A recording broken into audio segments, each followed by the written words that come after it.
ሰላም ውድ የውጭ ባር ፕላስ የዩቲዩብ ቻናሌ ቤተሰቦች፣ ይህ ውጭ ባር ትሪቡን በየሳምንቱ ወደ እናንተ በአዳዲስ ስፖርታዊ ዜናዎች የሚቀርብ ሲሆን አዘጋጁም እኔው ውጭ ብሬ እንዲሁም ከቴክኒሻኔ ከራሴው ውጭ ብሬ ጋር በመሆን ወደ እናንተ የምናደርስ ይሆናል። አዳዲስ ቪዲዮዎች ወዲያውና በፍጥነት እንዲደርሷችሁ የደውል ምልክቱን በመጫን ሰብስክራይብ አድርጉ፣ ቤተሰብ ሁኑ እንላለን። አብራችሁን ቆዩ።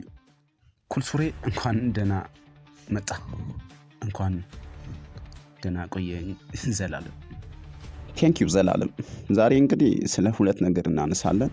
በዋናነት ስለ ላሚን ያማል ህፃኑ ቅንጡ በሰፊው እናነሳለን። ያው እንግዲህ ላሚን ያማል ሰሞኑን በሰፊው የተጠረጠረና እየታማ የሚገኝበት አንድ ጉዳይ አለ ዘላለም። ያ ጉዳይ ምንድነው? የዛ ሐሜትስ መንስኤው ምንድነው? እሱን አብረን የምናየው ነው ዘላለም። አብረንን ተውና ቀጥል እባክህ።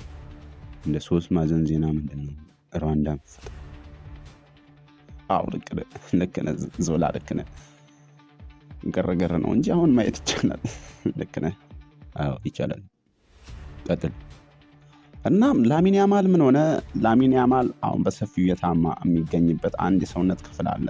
ህመም እያስጨነቀው ነው ዘላለም። ይጀልጣል ብያለሁ። ቆንጆ ቸከሶችን አይሰማም። ራፐር ብትል ራዳር። በ10 ዓመት በእድሜ ከምበልጠው ከጁሊያን ዲካፕሮ ጋር ነው በፍቅር አሁን ላይ እየኖረ ያለው። ኧረ ጭራሽ አይደለም ዲካፕሮ። ኧረ ተው በእናትህ፣ ጭራሽ አይሄድም፣ አይገናኝም። በቃ ፍታ። እናም ከስሟ ምን አለ? ከታሪኩ እኮ ነው፣ ከሀሳቡ ነው። ጁሊያን ዲካፕሮ ነው የምትባለው። የራፕ የመድረክ ስሟ ነው። የመድረክ ስሟ ምን ታመጣለህ? እናም ምን ልልህ ፈልጌ ነው፣ ያማል ላጃው አካባቢ ላይ መጠነኛ የማይባል ጉዳት ነው ያስተናገደው። ኳስ ተጫዋች እኔ እስከዛሬ ሳውቅ ዘላለም የጡንቻ መሸማቀቅ፣ የታፋ መሸማቀቅ፣ ብሽሽት ምናምን እንጂ ይሄ ዋና ብልት ላይ መራቢያክ ላይ በጣም ያሳፍራል። እሱ እኮ ጆኒ ሴንስን አይደለም ዘላለም። ኳስ ተጫዋች ነው፣ ፕሮፌሽኑ ፉትቦል ነው። ነገር ግን ይህም ፉትቦል ይሄ ልጅ ረስቶታል፣ አላማውን ረስቶታል ማለት ይቻላል።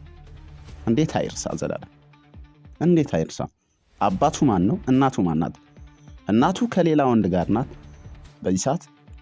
አባቱም ከሌላ ሴት ጋር ነው በዚህ ሰዓት። ለብቻቸው አልጋ ሳይሆን ትዳር ለይተው፣ ቤት ለይተው፣ አገር ለይተው እየኖሩ ያሉ ሰዎች ናቸው። ከነሱም ብሶ በዚህ መሃል እንግዲህ ይሄንን ያህል ውድ ዋጋ የወጣበትን ታዳጊ፣ ተስፈኛ ታዳጊ ባርሴሎና አንድ ቡድንን አፍርሶ የሚሰራ ገንዘብ ያወጡበትን ተጫዋች ነው እንግዲህ እንዲህ መረን እንዲወጣ ለቀውት፣ ልጁም ሃይባ ያቶ በተሳሳተ መንገድ ላይ የሚገኘው ብር ከዚህ በፊት ይሳቅ ዘላለም ባርሴሎና ለኳስ ተጫዋች ገንዘብ ብቻ ሳይሆን ጥበቃና እንክብካቤ ያደርጋል። ክትትሉ በጣም ከባድ ነበር። የትኛውም የጣሊያን፣ የእንግሊዝ፣ የጀርመን የትኛውም ክለብ እንደ ባርሴሎና አይደለም። ሊዮኔል ሜሲን ያበላሻል ብለው ነው ሮናልዲኞን ያባረሩት። አንተ አንዳንዴ እውነት ታወራለህ እንዴ? በጣም እንጸላለን። በጣም አንተ በእናትህ በጣምን አታከብድ። እና ምን ልልህ ፈልጌ ነው፣ አሁን ላይ ይሄ ልጅ መራቢያው ቦታ ላይ ነው የሚያመው። ከምን እንደሚመጣ አውቃለሁ። እንደሱ ባላደርግም አውቃለሁ። በቃ አድርጌ ነገሩን አውቀዋለሁ ከምን ሊከሰት እንደሚችል። ያማል ጩኸቷን ረተውንት እየጠራከው ነው። ያማል እንግዲህ እንዳልኩ ዘላለም ቤተሰብ ነው ያጣው። ተው የሚለው አጥቷል፣ የሚለው ከእንዲህ አይነት ክፉ ቦታ ራቅ የሚለው ሰው አጥቷል። በእውነቱ አባትየው ከሱ በላይ መረን ነው። ይናገረውን እንኳን አያውቅም። ዶላር ያሰከረው ሰው። እናም ይሄ ያማል ነው እንግዲህ በሜዳ ላይ ምንም ትክክለኛ ወጥ የሆነ አቋም እያሳየ አይደለም። ከሱም ብሶ ደግሞ ና መልበሻ ክፍል እናውራ ይላል። ቀሽትዬ ቸከስ ነው እንደ መሰለው ኮርቷ አባቢ ያዳፈዋል። ካርቫልንም ኮርቷን ምናምን ነው በእድሜ እኮ አንተ 2 ምናምን ይወልዱታል። 2 የያማልን አባት አይወልድም እንዴ?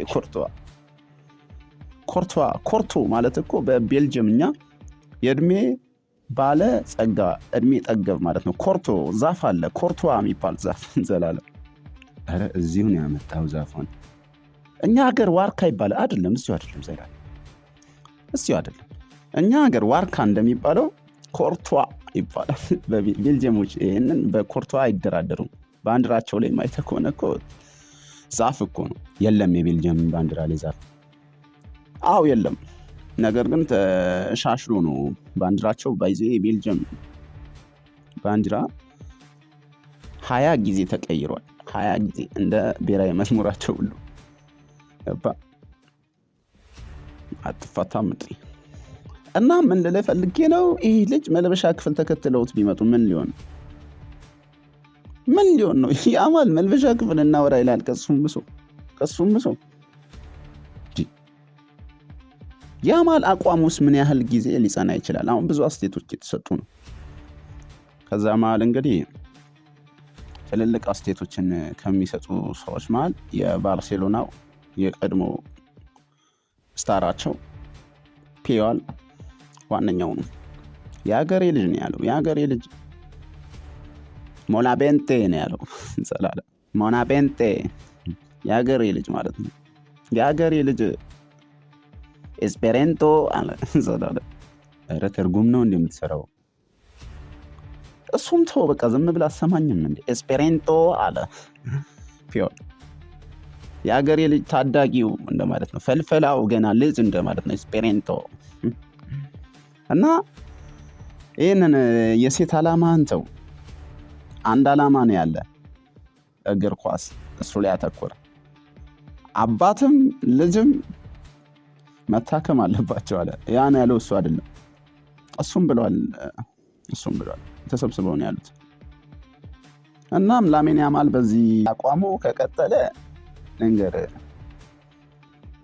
ልናየው የምንችለው ክሮም ላይ ገብተን ኤክስኤክስኤክስ ምናምን ሰው ልናገኘው ነው የምንችለው ነገር። ጆርዲን አስንቋል። ጆርዲን ማለት ነው። አካሄዱ እንዴት በእውነቱ በዚህ አካሄዱ መድፈኛው ይፈልገዋል? አይፈልገውም። ምን ያገናኘዋል ከመድፈኛው ጋር? አይፈልገውም። በቃ ተወኝ በእናትህ። ስሜታዊ ሆኜ ሰክስ እስኪ አትግባ፣ ጥልቅ አትበል። እንደ ኢትዮጵያ ሴጣን አይፈልገውም። መድፈኛው ነው ባርሴሎናና መድፈኛው ተመሳሳይ ኳስ የሚጫወቱ ቲሞች ናቸው። ብዙን ጊዜ ታስደጋግመኛለህ እንደዛ አትበለኝ።